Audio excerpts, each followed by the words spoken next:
Hello, everybody, and welcome to another episode of the PokerNews podcast. We are casually referring to this podcast as the WSOP Christmas / Chanukah of podcasts. Yeah, Hanukkah! Because we have to include Jeff's people, obviously, and my daughter's people, both. And I am not there, right? So you guys are in the middle of it. You're both in Vegas. It's WSOP time again. It's a different version this time. But Chad, you are officially a Las Vegan right now. You look like shit. So I feel like that's a very Las Vegas thing going on. What's happening? Yeah, it's so I was home for 4 months, which is the longest streak I've had at home for probably 10 years plus. Finally got the chance to get out. It was pretty surreal. I mean, traveling in this day and age was a lot different. It was kind of great in a lot of aspects. Like I had to change planes in Chicago and at O'Hare, usually so busy, it was pretty dead. And, in the plane, you had the middle seats were open, at least next to me. So it was a lot more space. People weren't chipper or excited. Like when people are traveling in normal times, they might be going on vacation or something where they're just, I don't know, more carefree. Everybody was kind of very serious, very quiet. And it was especially kind of nice. Vegas. Like, how many times have I been going home to Vegas and people are just like, "Woo, Vegas!" And it's like, oh my god, I want to stab you. So, I mean, the traveling part ended up being decent. Wore a mask the whole time and all that. You don't get the alcoholic drinks on the plane, Sorry, unfortunately. Sarah. Yeah. What? Yeah, they just give What you the a little. hell does that have to do with anything? They give you a little snack pack and off you go. But in Vegas, it's been kind of surreal as well, because in Wisconsin, things were largely back to normal, as I've mentioned before on the show. We were in a kind of a rural area, and just with the laws, and there's not as many restrictions or what have you. Anyways, here in Vegas, being here now for a few days, just driving up the strip one night and seeing how few people there were. When usually there are hundreds walking the street, and here you're seeing maybe dozens. It really hit home again to me that this pandemic is still very strong. There's still a lot of restrictions in other parts of the country, whereas in Wisconsin I might have been a little bit isolated or in a bubble, so to speak. Okay, so 2 questions. Did you wear like the plastic face mask to protect your eyeballs? Because I feel now like I need to get one of those. No, I did not. I have just a nice mask that covers the face right there. And I'm doing, I wear the mask in public. I'm taking precautions. I wash my hands a lot. I use the hand sanitizers. I'm trying to be smart about it, but I'm also not going to go totally overboard. If as long as I'm doing what I think is smart and I end up getting it, oh well, I did what I thought was right. I got it in good. I got it in with pocket aces. I took a bad beat, if it happens. But I'm fine. I know that would be the game. I'd say that's like you got it in with jacks. Like you put a mask on, maybe it worked out, maybe it didn't. Like if you get it in with aces, you've got the plastic thing. Wear gloves. I wear gloves when I go to physical therapy. And everyone makes fun of me, and I don't care. The lady said there's all these exercises she can't do with me because I'm wearing my gloves. But I think I still have it anyways. So I think that you can't protect yourself anyways. I'm getting it in with aces. You're getting it with jacks. You're spiking a jack, of course, on the flop. Standard Chad Holloway traveling in an airplane, and he doesn't get it. But okay, so just one more quick question about this traveling experience, because I've been really wondering, and also I'm trying to convince Christy to come in a couple weeks, and so I need to know like the travel experience. Why are there no beverages allowed?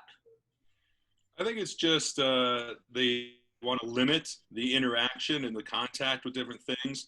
I think if your call button and ask for a water or something, of course they're going to bring it to you, but they just didn't do the traditional beverage service where they take a cart and push it down the aisle. They come around with what we had, and I flew on United, was like a plastic bag, and inside of it had a bottle of water, some pretzels, and their stroopwafel, the little, Love those. Nice. yeah, fantastic.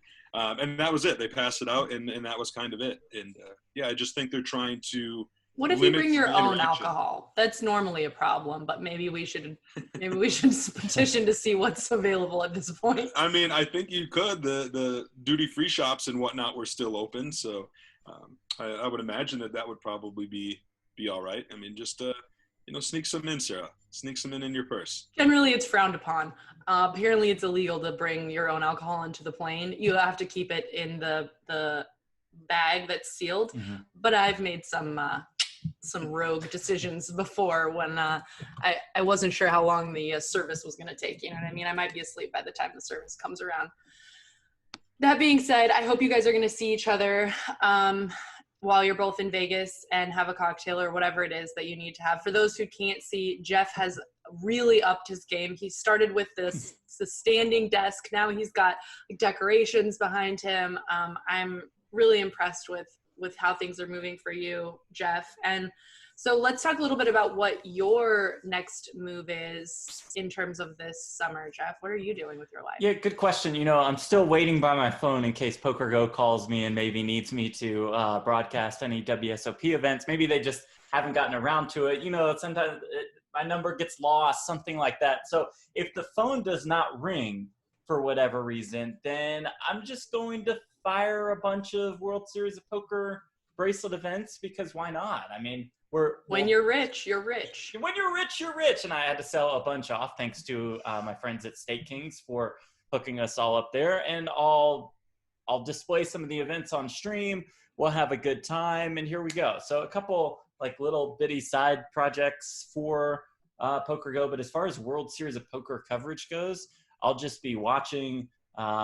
Sarah, I'll be watching your interviews. And Chad, I'll be checking out your live updates online. So pretty easy next month ahead or so for me. That's what we always think, and then somehow they always find some sort of a project where they end up keeping you really busy. Sure. All right, well, let's talk a little bit about, so last week we talked about the rake, maybe security, some potential hiccups with the WSOP.com, bracelet series. And Norman Chad's been going off a little bit. I think Daniel Negreanu's had quite a few things to say. The poker population in general has had a lot to say about re-entry poker tournaments. And apparently this is outside of the rake, something else that's causing a big stink. So obviously, Chad, you can't say anything negative because you're there covering it. Let's just start maybe with Jeff on this one then, and we'll move to you. Jeff, what are your thoughts on all this re-entry and what it does to the idea that poker is sort of a anybody can play on any given Sunday type sport? Yeah, well, first let me say it would have been very easy for the World Series of Poker to set up all these events and say unlimited re-entry for the first 5 hours, everybody have at it. And they have not done that.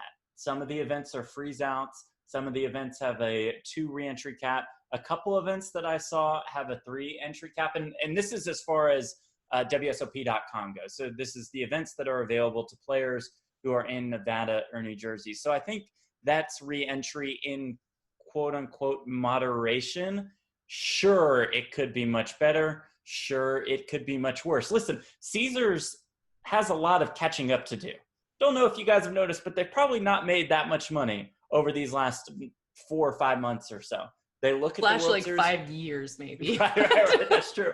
I mean, they've always looked at the World Series of Poker as one of probably their only profitable ventures. So they could have gone completely ham. And sure, every poker player is always going to complain about the rake when the rake in an online tournament is similar to what it would be in a live format, when the online tournament operator has a lot less expenses for that online tournament. That's completely understandable. Now, on the other side of the coin, the World Series of Poker says, hey, we're going to put a $100,000 player of the series leaderboard up there. So some of the rake will, of course, go to that. On the other hand, we are maybe struggling to pay our employees. So we need to rake you, at the same price. And then bullet point number 3, people are going to play the World Series of Poker if the rake is 11% versus 7% or 6% or whatever it is for online formats. People are going to see the brand. They're going to see that the bracelet's up top. They're going to see huge fields. They're going to see huge prize pools. And they're going to be like, okay, I'll bite the bullet. I'm going to sign up for this. And so you can't really fault Caesars for putting in some re-entry, for putting in some fairly heavy rake. That's just, I heard Matt Berkey discuss this very topic on the Solve for Why vlogcast, which I think, Sarah, you'll be on soon. And he was saying, like, that's just business 101. People are going to play. So it's hard for me to come down too hard on Caesars like my friend Norman Chad did. Chad, thoughts? And then also if you can kind of ease us into what the schedule for both you and for the series as a whole is going to be looking like the next week. Yeah, for rake, I mean, obviously we all love lower rake, and this is a debate that seems to keep going on and on for every time there's kind of a series, somebody's going to bitch and complain about something. I always say, like, if you don't like it, then just don't play. Right. You know, like if I want to go to a restaurant because I like steak, but I think the steak is too expensive, well, I'm just not going to go to that restaurant anymore. I'm not going to throw a fit. I'm not going to, write a letter to the owner, operator, or what have you. And maybe I'll say it's unfortunate on social media, but it is what it is. I'll speak by putting my business elsewhere, not giving them my business. So, I'll probably end up firing a couple of events as well. I'm not happy about the rake. I wish it was lower, but it is what it is. So, that's my 2 cents on that, and just rake in general with different events, I guess. Because if players stop playing, if they were to stop playing, well, guess what? Rake would go down. Right. But there's always going to be players who are playing, so it probably will never happen. And trying to get poker players to get on the same page and not do something is not an easy thing to do, as we've seen over the past 10 years or so. As far as the plan, so today is July 1st. Pump the brakes before we move on to the plan, because I'm curious your thoughts on the impact to, say, one of the things I think Norman was talking about is that for a more casual or recreational player, they're at such a disadvantage with not being able to re-enter 5 times versus 1 time. Do you see this as a valid or really important argument, or is this just, again, something to complain about? And before you answer, I will say this. Kudos to Norman Chad for calling out the WSOP anyways, because I'm just like, I think they pay a lot of his bills or whatever, so I'm like, way to go. I have to give him, I think it takes integrity to talk shit about the people who pay your bills in public. Okay, so what do you think about the reentries? Yeah, I mean, I'm always for less reentries. I've been that way for a long time. Even when I was working for the Mid-States Poker Tour, they had a 1 reentry policy per flight. So it wasn't unlimited. It was just 1, and it was within a reasonable amount of time. So for those players who did travel in, if they suffered a cooler early on, they could still jump back into action, which I think was a reasonable compromise, if you will. Because I hate unlimited reentries for the reasons you kind of said, and the Norman Chad says. I can't go fire a $1,000 tournament. Maybe I have $2,000. I can fire 1 reentry, but I can't be like one of these big poker pros who will just fire 10, 15, 20 of them. But I think WSOP.com, I don't think there are any unlimited reentries here in this bracelet slate. I could be mistaken, but I think most of them are having 1, 2, 3 reentries. There's some freeze outs on the schedule, and we're starting to see in the poker world a appreciation and a rise and a move back to more freeze out tournaments. So there aren't any reentries and there aren't any rebuys available. 888 Poker just wrapped up their freeze out series online. Every single tournament was a freeze out, and I did some recapping on it. I looked at some of the numbers, and they were impressive. They got some good turnouts. I thought it was pretty good, and I hope other online sites take notice of that. I hope other live entities take notice of that as well, though that one will be, I think, a harder push, because when you're dealing with a tour like the WSOP circuit, let's say, it's hard for the WSOP to come in to a place like Choctaw and say, we're not allowing re-entries. Choctaw is going to say, whoa. They're going to say, pump the brakes, like you just did to me, Sarah, and say, why not? Like they make so much money off the re-entries.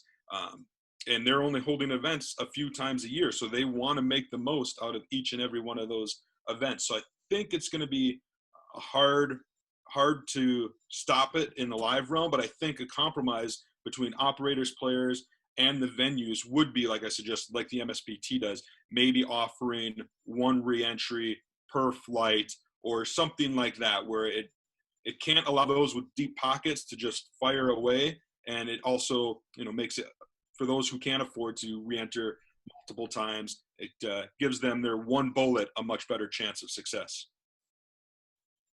Okay, I'm with you on pretty much everything. let's talk a little bit about the schedule coming up this week. Yeah, today is July 1st, kicking off the new month. I'm in Las Vegas, and in about 5 hours from right now, the first WSOP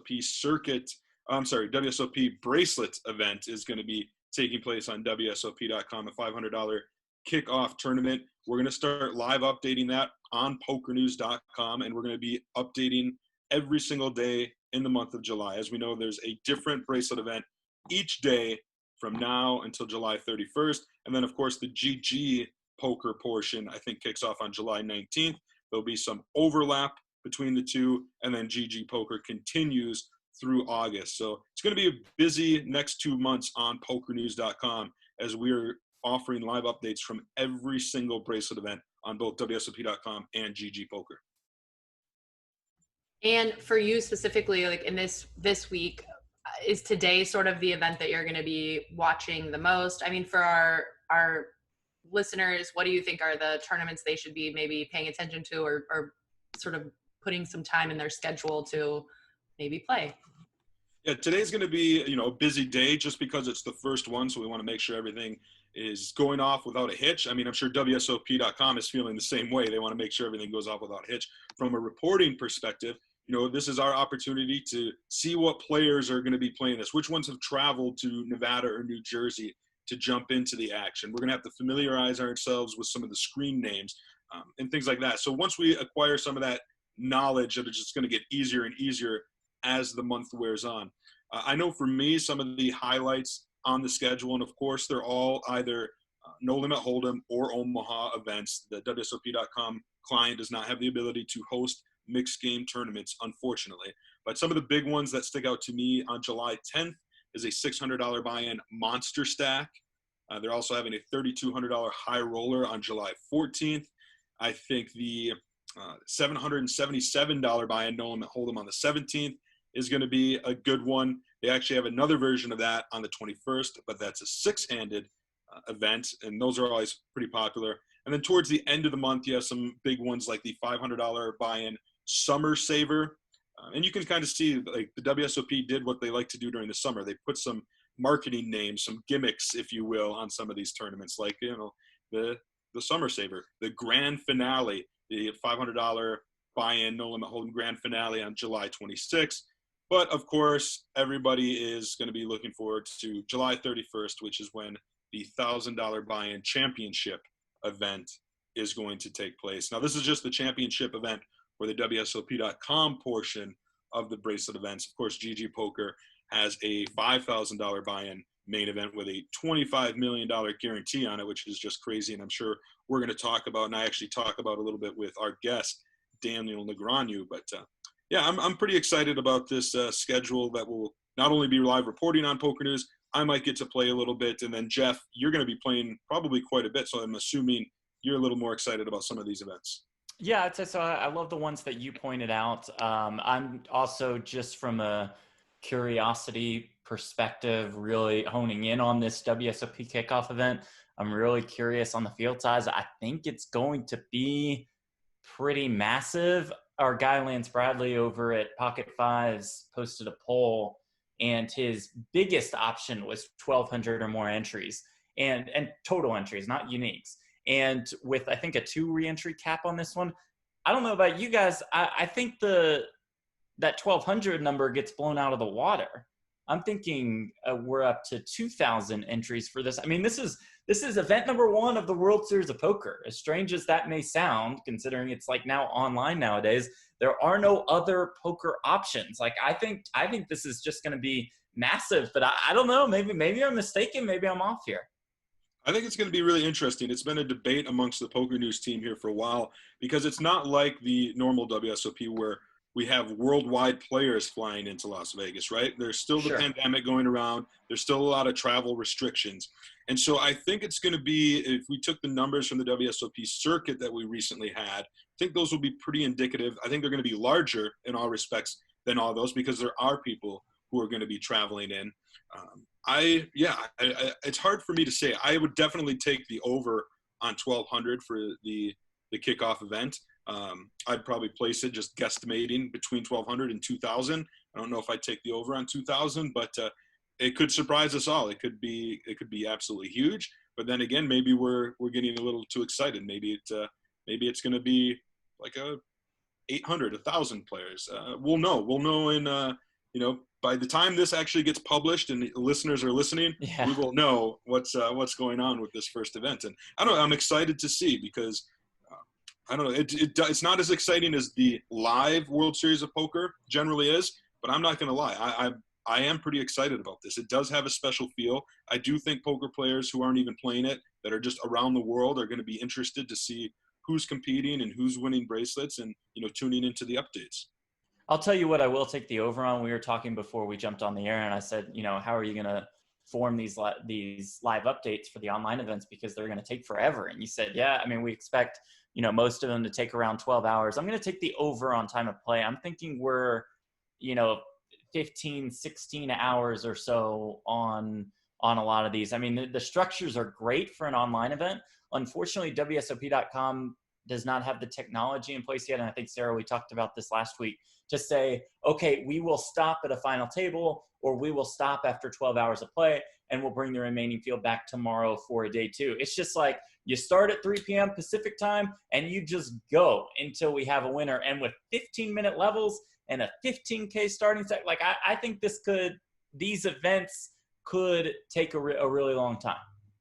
And on the flip side, there's something kind of romantic about that, in my opinion. Like back in the early days of the WSOP, back in the 70s and maybe even the 80s, like they were one-day events, and they were marathons, a lot of it. And they, the old school gamblers like Doyle Brunson, they had to have that stamina to go through. And whoever wins these bracelet events, Jeff, you're right. They're at the end of it, it's going to be a marathon, and it's going to be exhausting and mentally taxing on them. And I hope they might, some of the losers at the final table that finish in 8th, 6th, 3rd, even 2nd place might be like, I wish it wasn't so long. I wish I could come back. But I bet you the winner is going to be proud of that accomplishment, that they got through that long grind and captured a bracelet. So I think it's, like I said, there's a little romanticism to that aspect of it.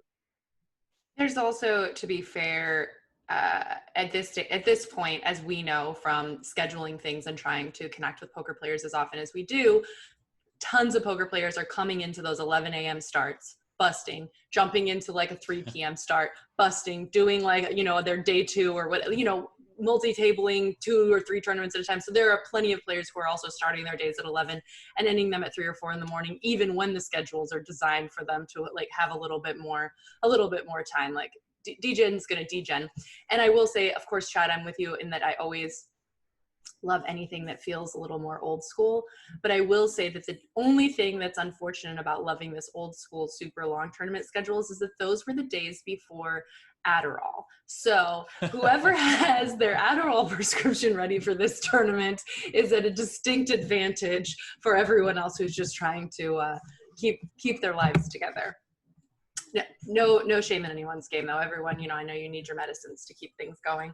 I want to talk about the GG schedule, but I feel like if we do 2 schedules back to back, it's just like, nah. And we've talked a little bit about PLO, how there is no PLO or really any mixed games because of the software of WSOP.com.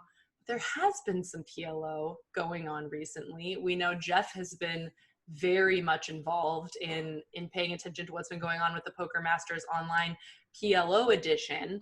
So catch us up on that. And I want to get both of your guys' thoughts on sort of what the general public's response is to, or do they care at all about PLO? Yeah, it's a great question that we'll get to in a minute. As far as results are concerned, Elias Parssinen out of Finland won the championship. That means he wins the purple jacket. He won a free seat into the Poker Masters Online PLO Series main event. That was valued at $51,000.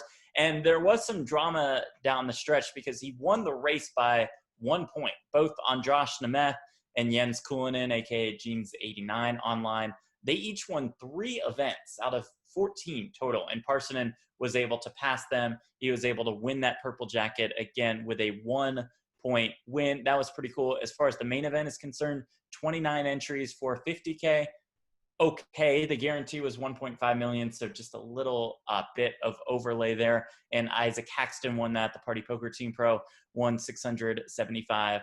I was on the call for these with Joey Ingram, and I mean, it's just like, is there any buzz at all surrounding Pot Limit Omaha in the tournament fashion? I know when we have these massive high stakes PLO games that people are just interested because just the pots get so big in them. Tournament PLO, I'm just curious, like it didn't feel like there was much of a buzz there. The numbers were okay, like they were fine as far as viewership is concerned, but I mean, we certainly see much higher with Super High Roller Bowl Online.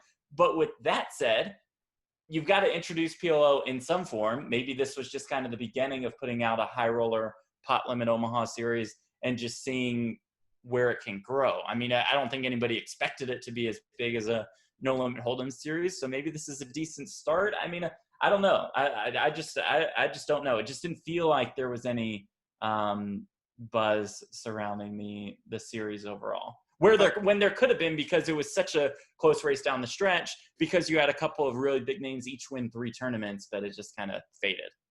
Yeah, I don't disagree with you, Jeff, as far as it just didn't seem like the excitement was there. And I don't think it's a lack of, or should be contributed to the great game of PLO, as Joey Ingram would say. Yeah. I think it was just timing in a lot of regards. I think a lot of people just had their sights set on the WSOP that's, starting up, that a lot of content with the various sites, including PokerNews, were really centered around the WSOP prep and promotion of it all.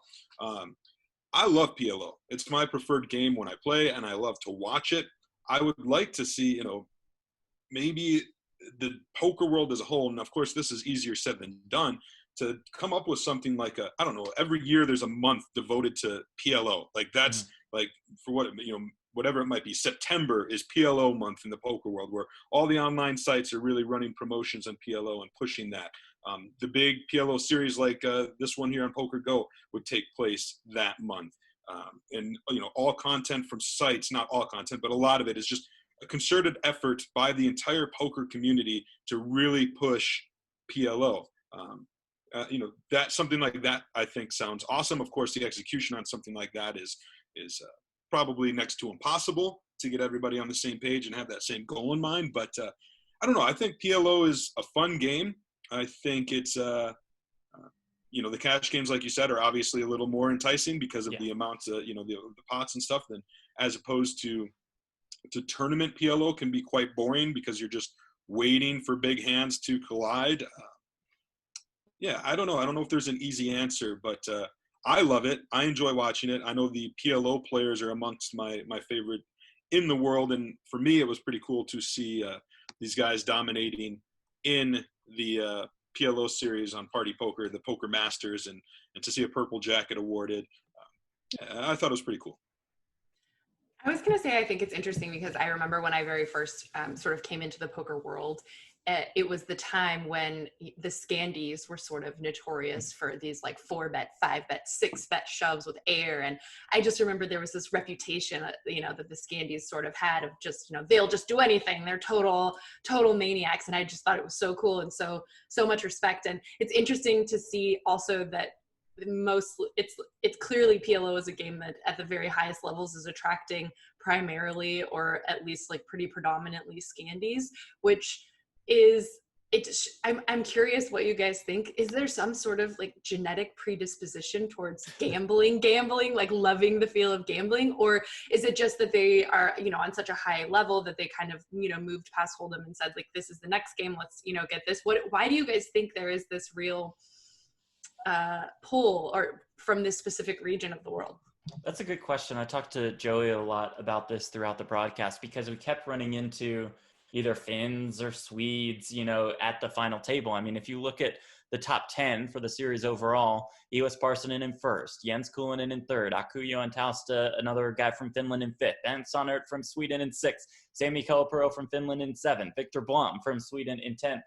He did say they have a little more of a D-gen side of what Joey would call a little OOL and an out-of-line lifestyle, and that PLO was maybe a bit more appealing to them. And then after they learned the game, they just bared down and got really, really, really good at it because they sensed that there was an edge there, and they've just been able to to hold that edge for a while. And I think that the high stakes PLO world has really drawn in the Scandies, as you would say. And then in America, it's more like, hey, it's another no limit hold'em tournament today. I'm going to go play that. Whereas PLO high stakes, these guys just attacked and have attacked for the last 10 to 15 years or so. I think with PLO, it's, from my experience in it, is it's hard to get new players interested in PLO as opposed to no limit hold'em, especially here in the States. To try something new when they can just go back. They know no limit hold'em. They enjoy it. It's fun. They feel like they have a chance at winning. So why go play this new game with big swings, big money on the line, where they know they're probably an underdog, and to learn the game is probably going to cost them a bit. It's a steep price to play in PLO. You can get it in with a great hand. You can sit and wait for ace, something double suited or what have you, and get it in and still not be a huge favorite. The swings are just so big. The variance is high in PLO. And so I think that turns off a lot of people. I've had people give it a shot. They sit down with their $300 buy-in at a PLO game, and 5-10 minutes later, it's gone. Even though they got it in good with the set, somebody had a flush and straight combo, and they get it, and boom, it's gone just like that. And they probably think to themselves, why did I even play this? Why not take that $300 to the no limit hold'em table, where I am pretty confident I can grind for many, many hours. So I get it. It's and I think that's one of the things that's hampered the growth of PLO more, even though it is a really great game. I love it. Like I said, it's my preferred game. I'll play that in a cash game any day over no limit hold'em. But I understand it's difficult to get new players not only interested in it, but then to actually take the step of trying it out and putting their own money on the line. Well, you look like you might have some roots in a Scandinavian country, so it might be just like right on line with your roots. All right, well, I want to talk a little about the GG schedule, which also was just recently released for WSOP, their bracelets. But before we get into that, let's just go to our man, Daniel Negreanu. All right, I am joined by our guest this week. You don't need an introduction. It's Daniel Negreanu. Thanks for taking the time. I know you're about to get on that WSOP grind, but you're taking some time out of your day to chat with us. Appreciate that. Let's just break it down. It's Friday, June 26th right now. The schedule for the GG portion of the WSOP.com, or I'm sorry, the WSOP bracelet events has dropped, and it's a big one. Yeah, no question about it. Obviously, the one thing that's glaring, obviously, typically what you see with the World Series of Poker is a lot of mixed games. Unfortunately, neither WSOP software or the GG was prepared in time to be able to offer that. So what we have done is we've created a mix of what they do have, which is some PLO, some no limit hold'em, short deck. You have a really wide range of buy-ins, like the big 50 is literally a 50, and then for you, maniacs, there's 25K, there's 10K. So there's a wide variety of opportunities for people outside of the U.S. to win bracelets on GGpoker. Yeah, what really I think impressed me and a lot of other people was that it's 54 bracelet events. Not all of them have guarantees. Many of them do. In fact, there's $60 million in guarantees, and of that, $25 million is reserved for the main event, $5,000 buy-in. It's the biggest guarantee in online poker history. It's pretty incredible. Yeah, no, the main is going to be a monster. Obviously, one of the ways you get there, there is through phased heats, right? Now there is no re-entry, if you will, in the traditional sense. Like if you buy into a heat and you bust, it's a freeze out. Having said that, if you bust out of a heat, you can try the next heat, which gives people a lot of opportunity to build a stack. But it's something that, like, if you're going to put up a huge number like that, like 25 million, then giving people second and third and fourth and fifth and sometimes 22 chances is the way to go. I'm a big fan of the podcast that you do with Adam Schwartz, Terrence Chan, and producer Ross, the Dat Poker podcast. And I know you've talked a lot about your plans on that show. Great podcast. Everyone should check it out. But for the Poker News listeners that might not have heard, what are your plans for playing this summer? Well, this summer it's from day one, I will be playing a full schedule. There won't be a day. Well, there might be actually a day off because in the GG schedule. But from the first of this month, coming up in just, we're like now, I'll start out playing the WSOP.com, and I'm going to stay and play the entirety of the WSOP.com schedule. Then on August 1st, we have a plane to Mexico, and I have a house there that we've already set up on the beach, so the wife is happy. And then from the 19th, or actually from August 1st through the remainder of the schedule, we'll be on GGpoker playing every day. But if you notice, you look at the schedule, there are a couple days where, I might just have some beach time. Obviously, you are GGpoker ambassador, very involved there. You've also been very involved with the WSOP over the years. So I'm curious, this union of WSOP bracelet events on GGpoker, how much of a role did you play in that?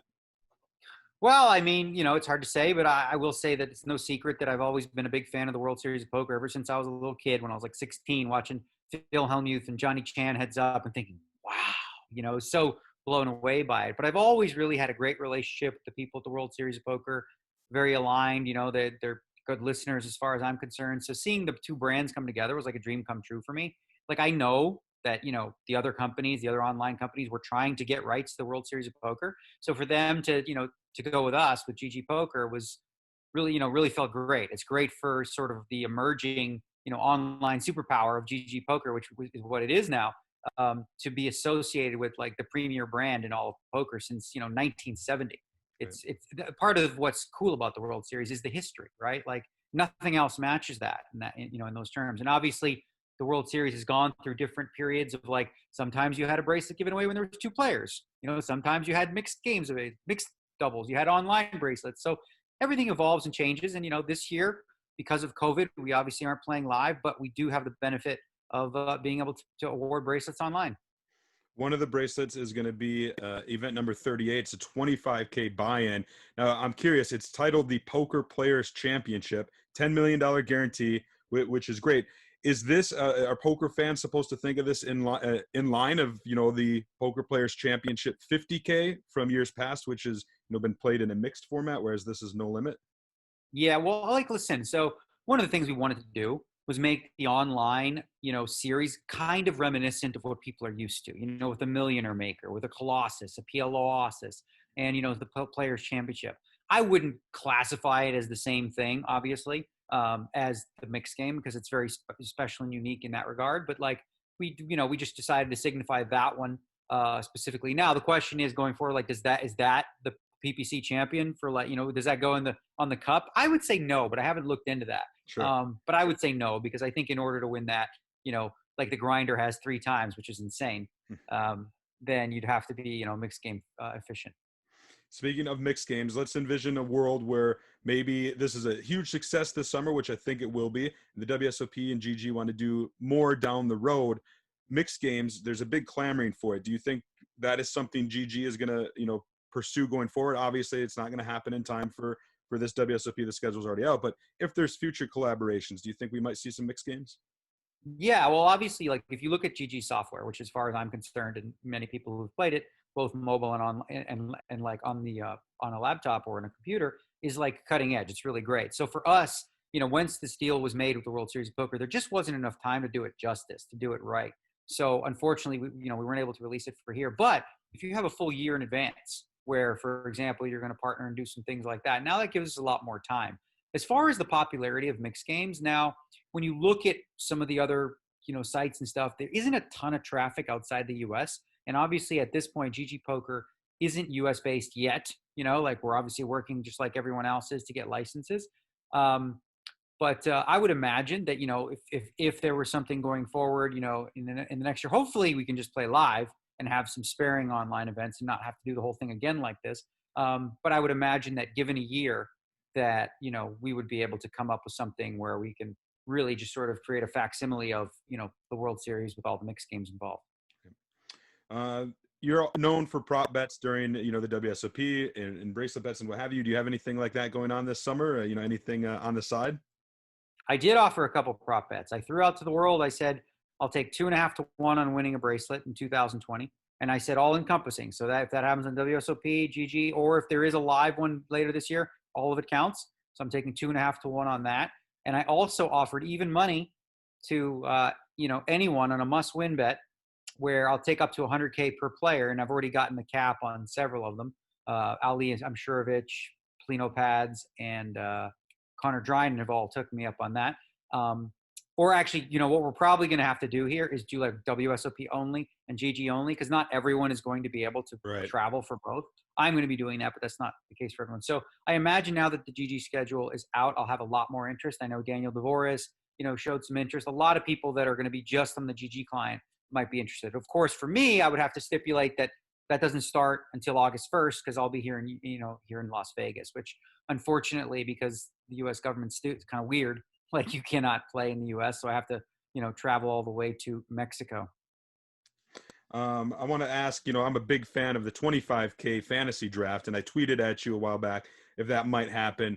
The answer was no, unfortunately. And I think I understand why, and you can correct me if I'm wrong, but a lot of the 25K fantasy players seem to be, mixed game players and kind of, that kind of crowd. And with no mixed games on the schedule, seems like it might have been a hard thing to pull together. You hit the nail on the head there, really. Like, for $25,000, that's a high buy-in.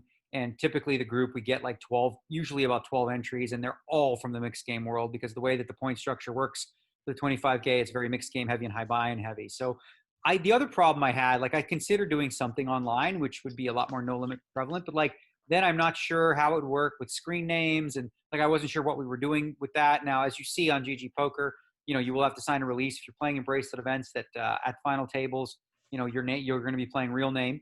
But up until that point, I believe that, people will be under aliases. So it just seemed like it would be convoluted. I thought of doing something. I still may do something for poker fans, some type of giveaway throughout the GG series, but I'll have to come up with something unique for that, because, there will be obviously some type of, player of the series on GG. So I don't know. We'll think of something fun, maybe some matchup bets or something. But yeah, unfortunately, the fantasy draft will be taking a hiatus this year. Well, something fun for fans, and I've enjoyed them over the years, are the vlogs that you do. In fact, you just released one a few days ago. I recently watched it. I know you're not going to do them every day, but we can expect some vlogs from you throughout the summer here. Yeah, like, I think every day might be tedious. I mean, all I'm doing is playing online poker, right? So it's like, but I definitely want to create like maybe some of the deeper runs and stuff. Thinking maybe like 1 or 2 a week, something in that neighborhood. And this process for that's very similar to how it would be while I'm here. I think it'd be interesting and fun, and obviously we would have a heavy focus on hand breakdowns and stuff, because, what else is there going on? I mean, after a while, like if I did every day of like, here's the beach, here's my wife, here's, the computer, like, okay, I've done that.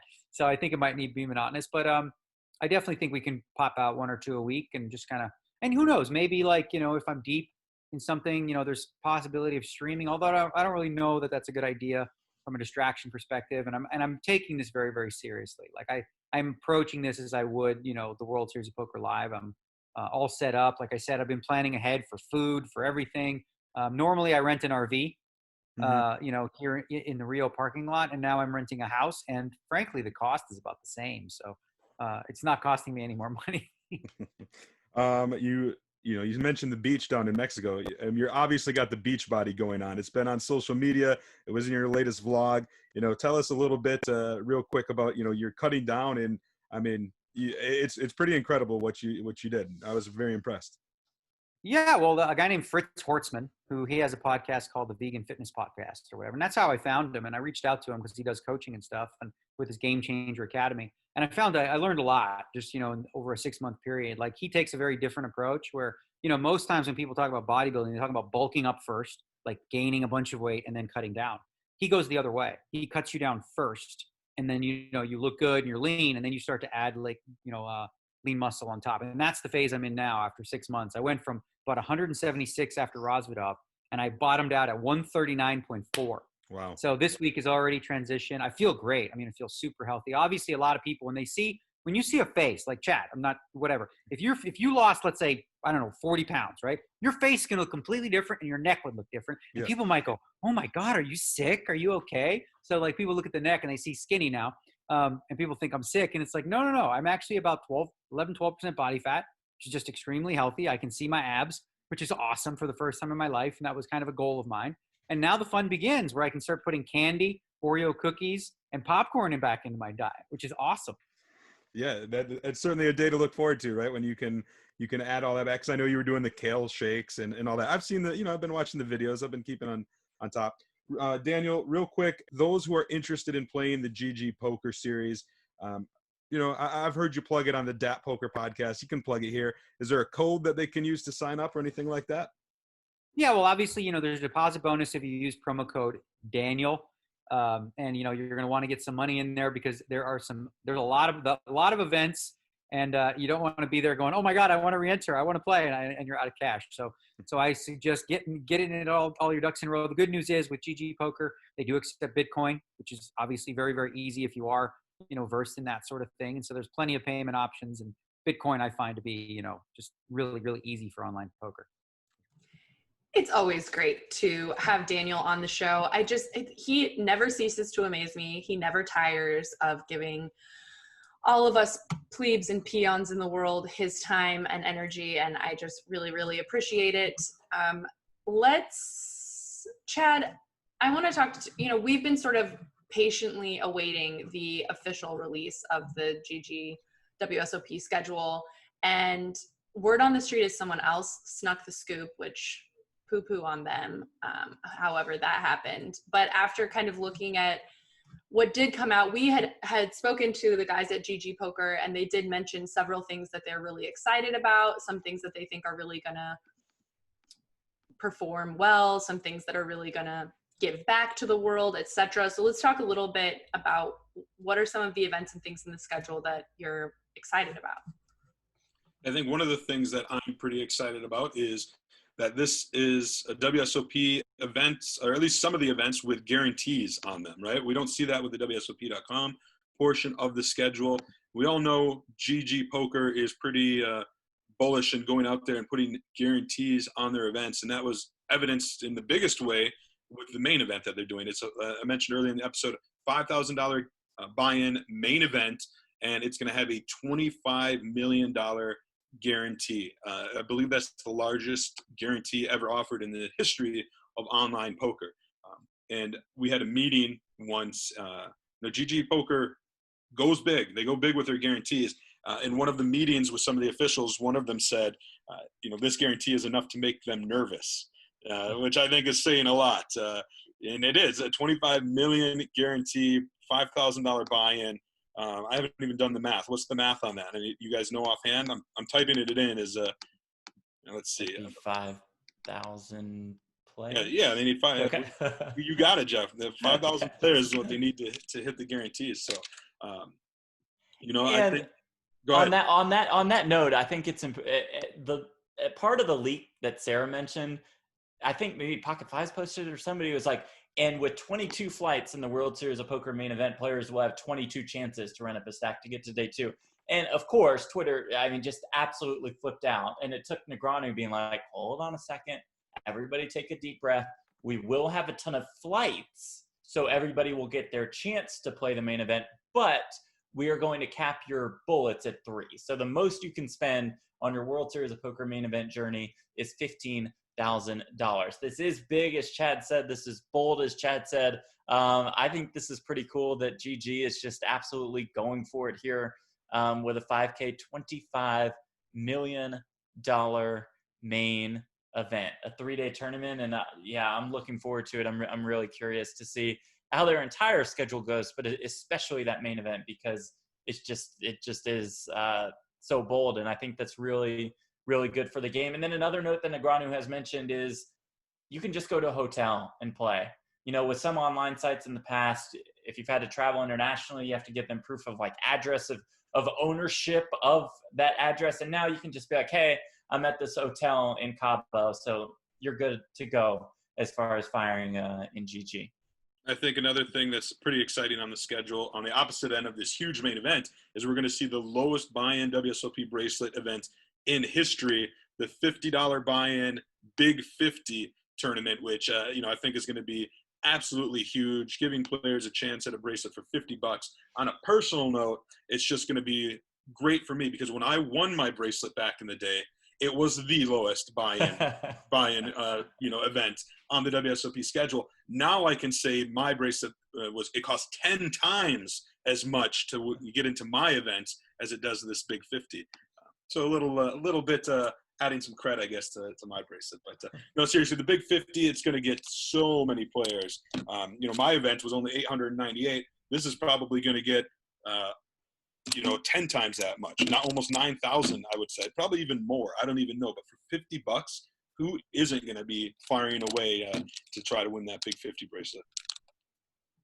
It's interesting to me that, I mean, I think everyone can pretty much agree that we're, past the quote unquote boom, say in poker, if you will. And there was a time, obviously, where the entire world could be playing on the same sites, Australia, the United States, everyone was together, all playing together.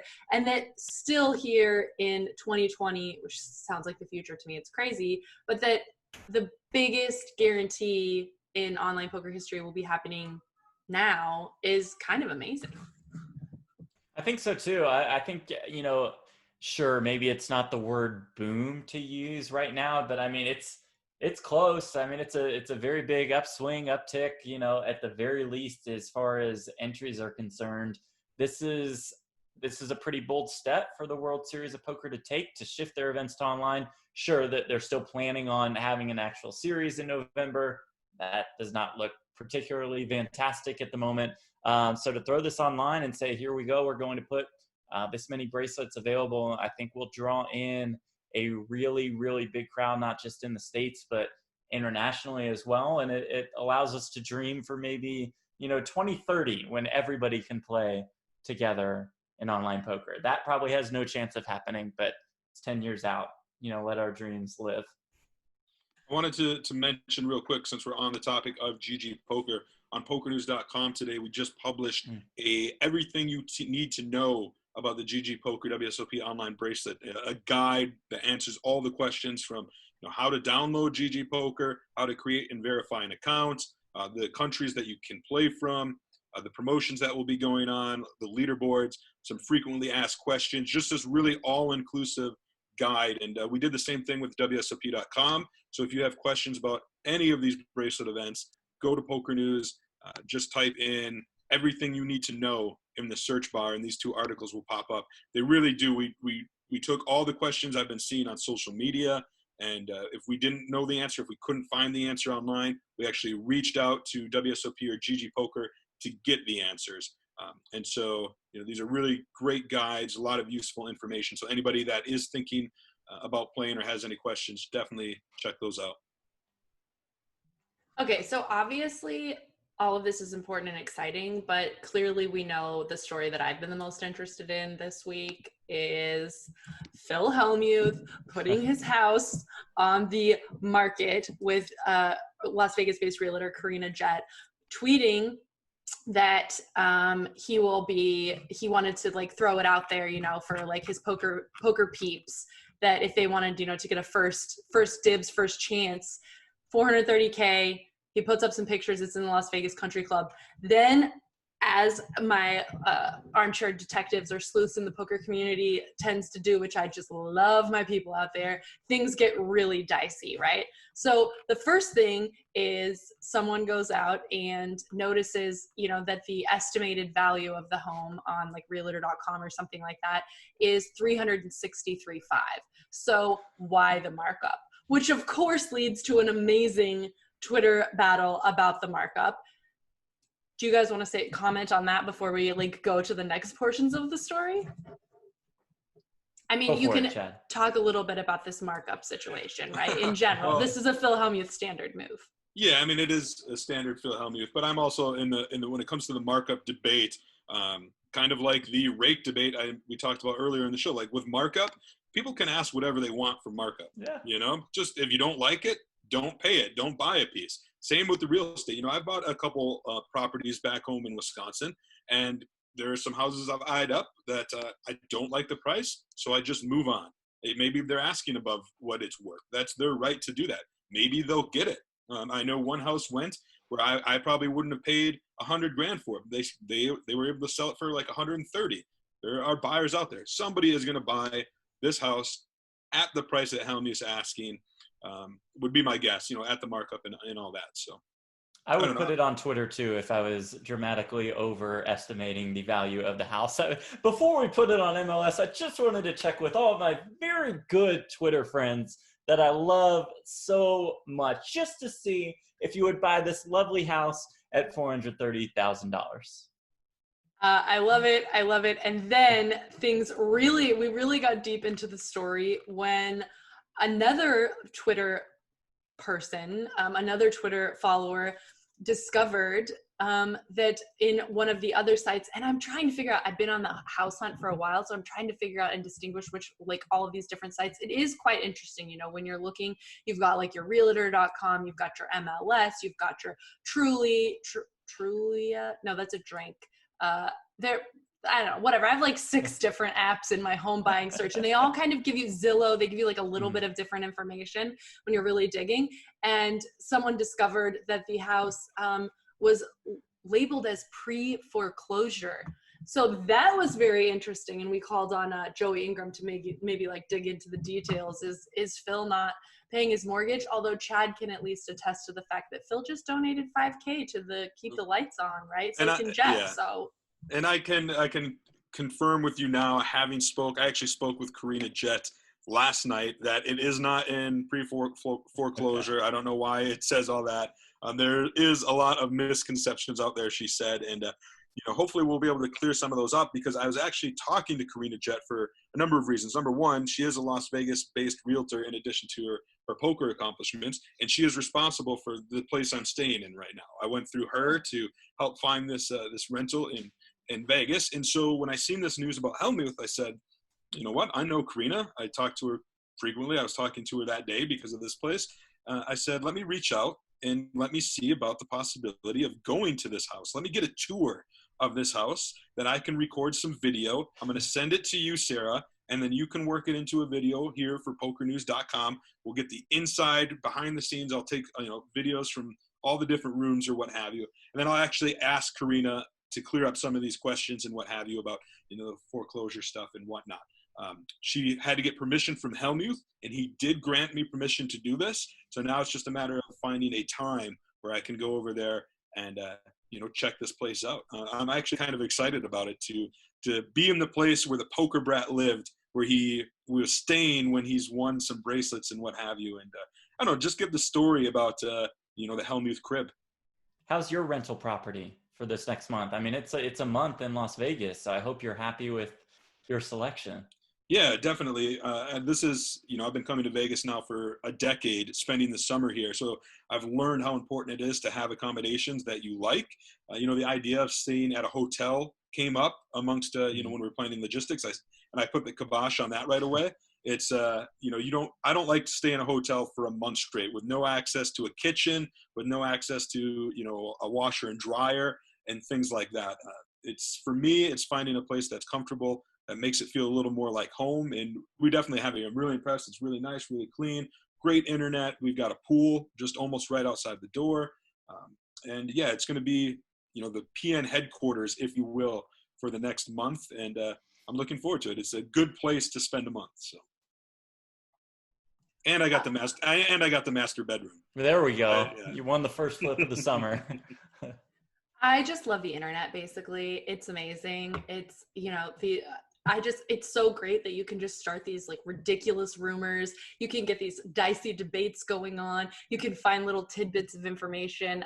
This is what I've spent a lot of my time in life doing, is trying to find ways to like why stories and things don't make sense. Because if you look at the video and then you see this little side thing in the right-hand corner, and I love that about the poker community. You cannot put something on the internet and the poker community just accept it. We will dig deep, even if it sends us down a bunch of rabbit holes that don't make any sense. And that's, one of the reasons why I love being part of these people. And also anything with Phil Hellmuth. I just, honestly, Chad, your interview with him a couple weeks ago, 2 weeks ago, he's just amazing. It's so good. Yeah. He just makes for the best content. Like, I just love everything about this MFer. He's crazy, and he just makes our jobs like way, way easier.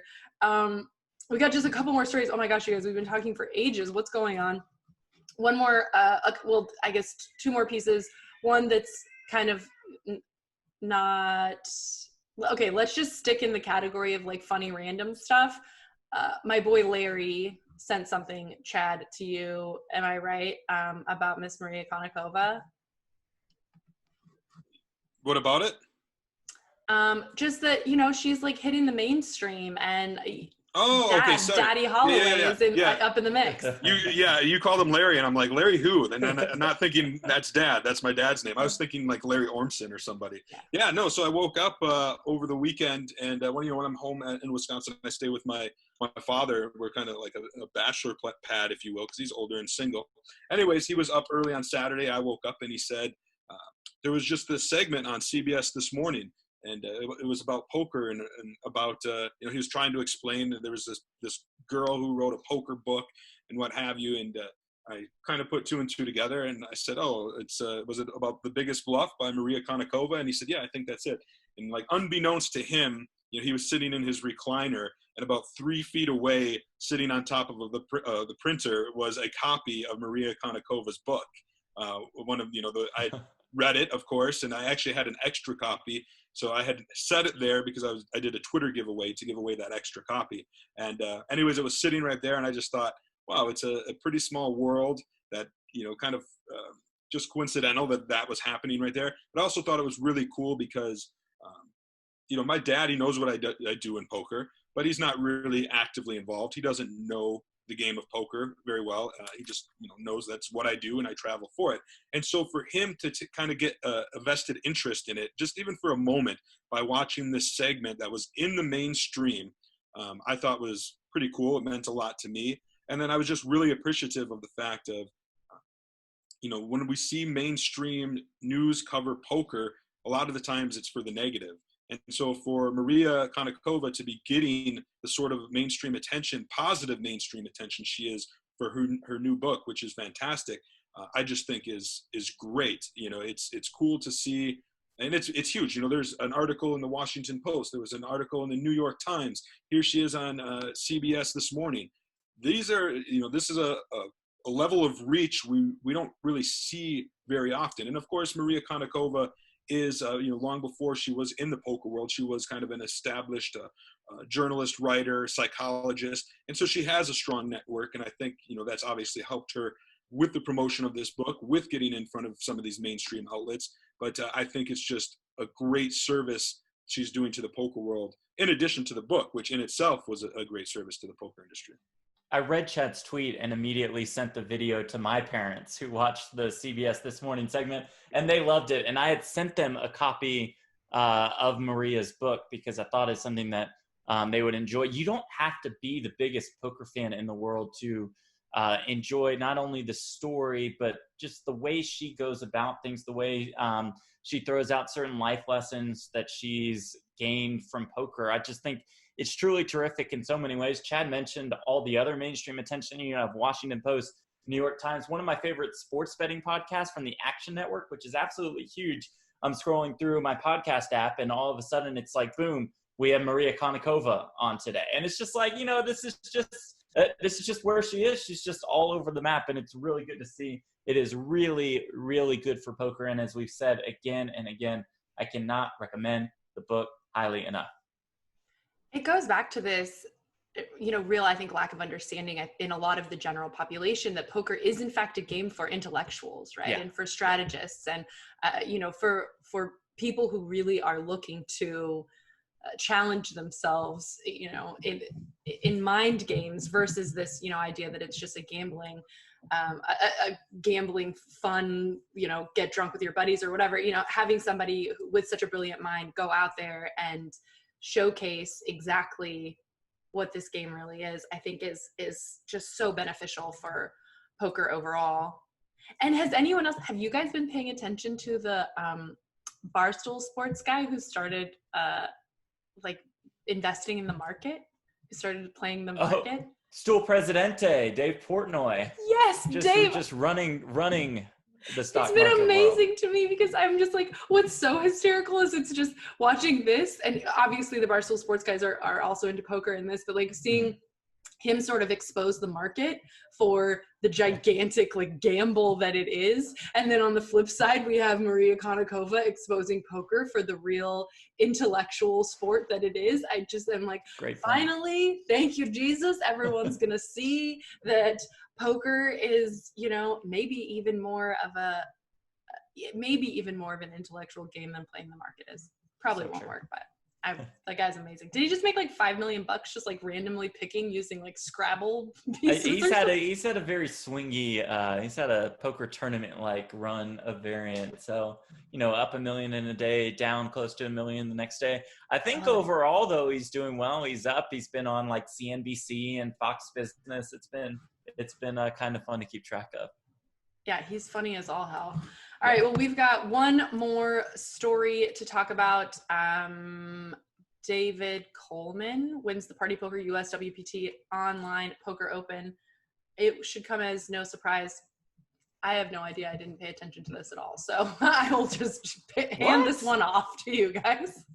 Yeah, I mean, take it away. Yeah, no problem. This is in the New Jersey market, right? We talk about it often, the Party Poker US network in New Jersey. It's comprised of Party Poker US, Borgata Poker, and BetMGM Poker. And it seems every month they're holding a like a network online series. Well, this last one over this past weekend was really special because it was the first time they had partnered with the World Poker Tour to host the WPT Online Poker Open. It was a $400 buy-in, $300,000 guaranteed main event, and it ended up drawing 868 entries, which surpassed the guarantee by creating a $317,000 prize pool. It marked the largest ever event for the New Jersey Online Poker Network for Party Poker US.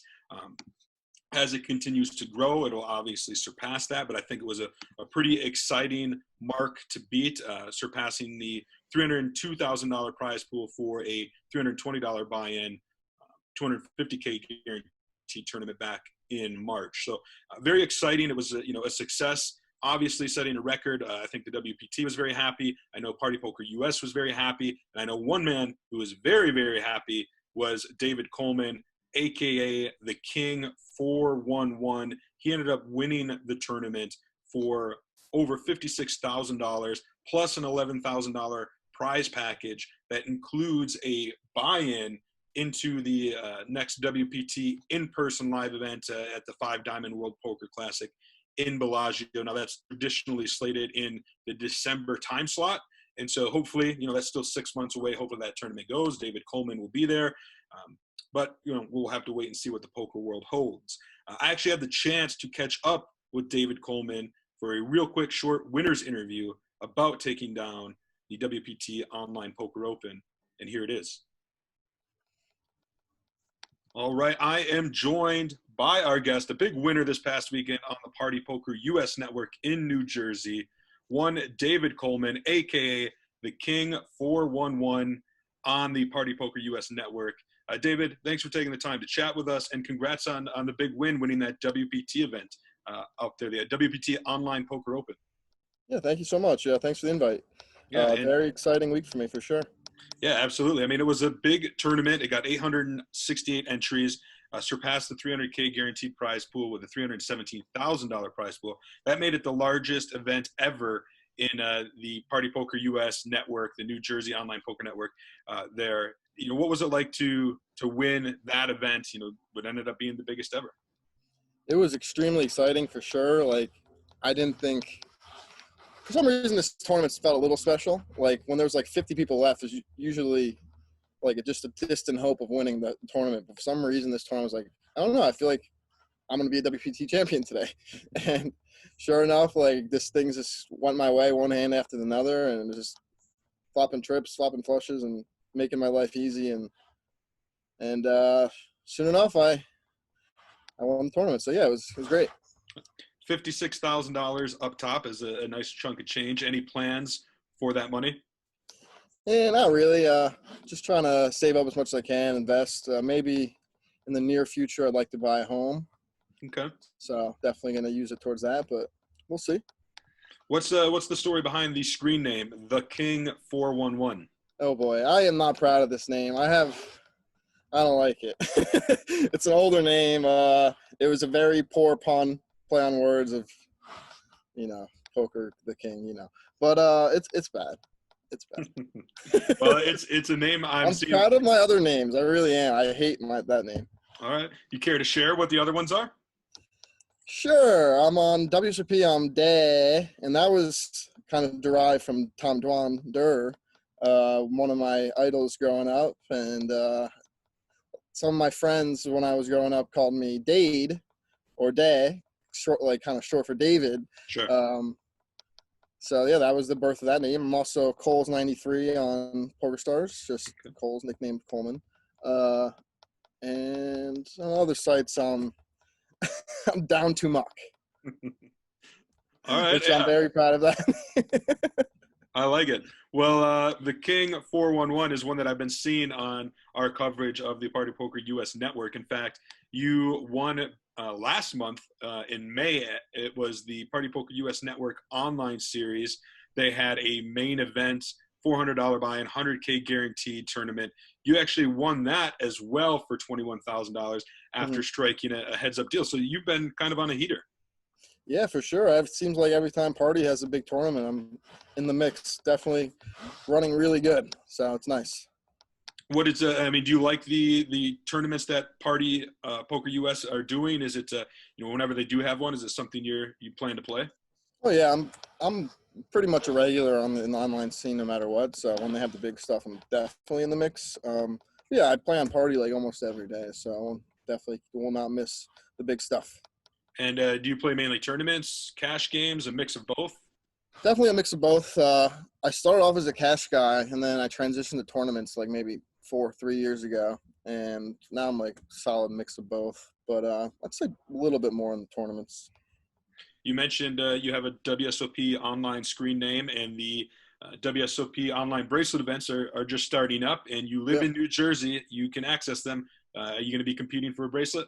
Oh, yeah, definitely super excited. They start today, and probably be playing like almost every event. I'll maybe miss the PLO stuff, but yeah, I'm super excited. And definitely think it's going to be the best chance for all of us grinders to win a bracelet in our lifetimes, most likely. So definitely got to take advantage. Do you usually travel out to Vegas for the World Series of Poker in like years past? Yeah, the last, I think, 3 summers I've been out in Vegas for the majority of the summer, but things have changed obviously this year. But hopefully live poker will be back soon. Well, hopefully it will, and especially in Vegas because you actually won a prize package as part of your recent WPT victory. It was an $11,000 prize package that includes a trip out to Vegas to play in the WPT 5 Diamond World Poker Classic. That's a big tournament, over $10,000 buy-in. Is that something you're excited about? Yeah, I actually have won a package with Party twice prior to this. So this is my 3rd time playing the event, all from satellites. Wow. Didn't have any success those years, but I thoroughly enjoyed the tournament. It was really good structure. And yeah, it's a little bit on the tougher side just because it's a 10K, but like as far as 10Ks go, it's relatively soft. Yeah, I definitely enjoyed it, and I was very much considering playing this year prior to COVID happening. But definitely excited to be there whenever it happens. I actually learned after the fact, after your victory, that you had won your way into the WPT online event in New Jersey via a satellite, a $45 qualifier that had taken place just a few hours before the actual tournament. Are you often dabbling in the satellites, trying to parlay your way in? Not decent amount of time. Yeah, I mean, I saw that satellite. I think it was like 10 seats guaranteed and started at a reasonable time. So, yeah, why not? And worked out well for me. I think I was one of the shortest stacks when the bubble bursted, which is always satisfying. But yeah, it was definitely exciting. Well, awesome. I appreciate you taking the time to chat with me, and maybe I'll be talking to you again if you win one of those bracelets. Yeah, hopefully. That sounds good. Thanks for the time. Well, this has been actually we've already been chit-chatting here for an hour, just the 3 of us. We've got 2 interviews to sneak in here. So this has actually been for a week where I thought there wasn't that much going on in poker. There's a lot going on in poker and a lot more coming up. We're back in it, you guys. July, poker's happening again. New month is going down. And, oh gosh, I just got a notification I have to pay my rent. Good night. Oh, not any It was fun. going so well, the start of the World Series of Poker, and then the rent notification pops up. I was so excited.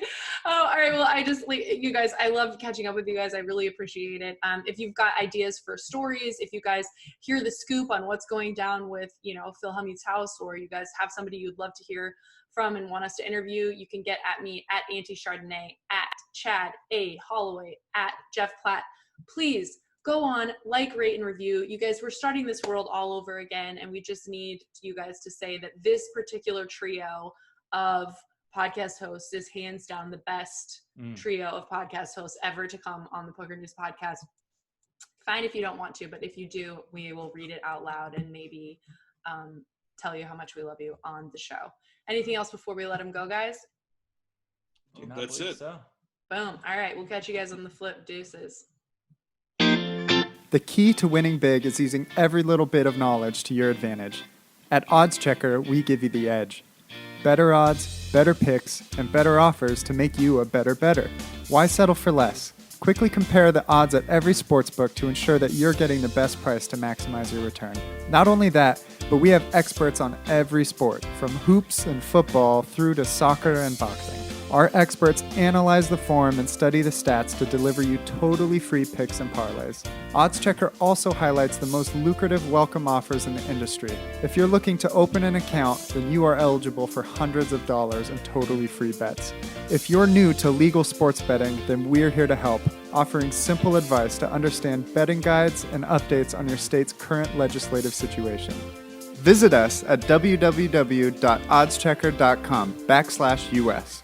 OddsChecker. Sports betting smarter.